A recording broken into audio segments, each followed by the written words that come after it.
এটি একটা ঐতিহাসিক মুহূর্ত হবে।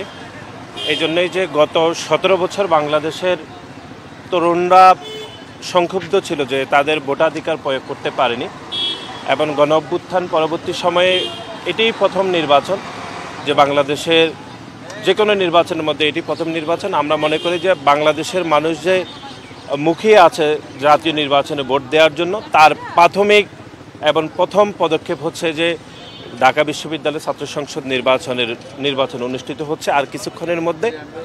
এবং আমরা ঢাকা বিশ্ববিদ্যালয়ের সমস্ত শিক্ষার্থীকে উদাত্ত আহ্বান জানাচ্ছি যে আপনারা ভোট কেন্দ্রে চলে আসুন। বিশেষ করে যারা অনাবাসিক শিক্ষার্থী, তাদের প্রতি আমাদের বিশেষ অনুরোধ থাকবে যে আপনারা ভোট কেন্দ্রে আসুন। এবার আমরা বিশ্বাস করি ঢাকা বিশ্ববিদ্যালয়ের সমস্ত সাধারণ শিক্ষার্থীদের অংশগ্রহণের মাধ্যমে একটি ভালো নির্বাচন অনুষ্ঠিত হবে এবং একটি ভালো নেতৃত্ব আসবে বলে আমরা বিশ্বাস করি। এবং বাংলাদেশ জাতীয়তাবাদী ছাত্রদলের যে প্যানেলটি এখানে প্রতিদ্বন্দ্বিতা করছে, আপনারা জানেন যে এটি গণ অভ্যুত্থানের সম্মুখ সারির যোদ্ধা এবং গত প্যাসিবাদের বিপক্ষে যারা শক্ত হাতে রাজপথে আন্দোলন করেছে এবং সাধারণ শিক্ষার্থীদের অধিকারের আদায়ের জন্য যাদের নিরলস ভূমিকা ছিল, তারা এখানে প্রতিদ্বন্দ্বিতা করছে। তাদের জন্য আমরা শুভকামনা জানাচ্ছি।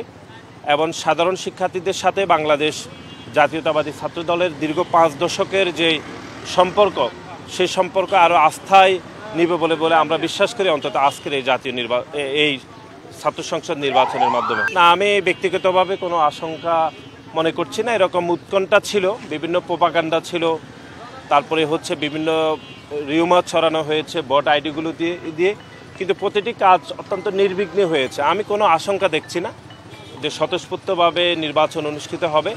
এখন তো শুরু হয়েছে, তারপরে দিন যত বাড়বে তত হয়তো বলা যাবে, কিন্তু এখনো পর্যন্ত কোনো আশঙ্কা আমি ব্যক্তিগতভাবে দেখছি না। ধন্যবাদ।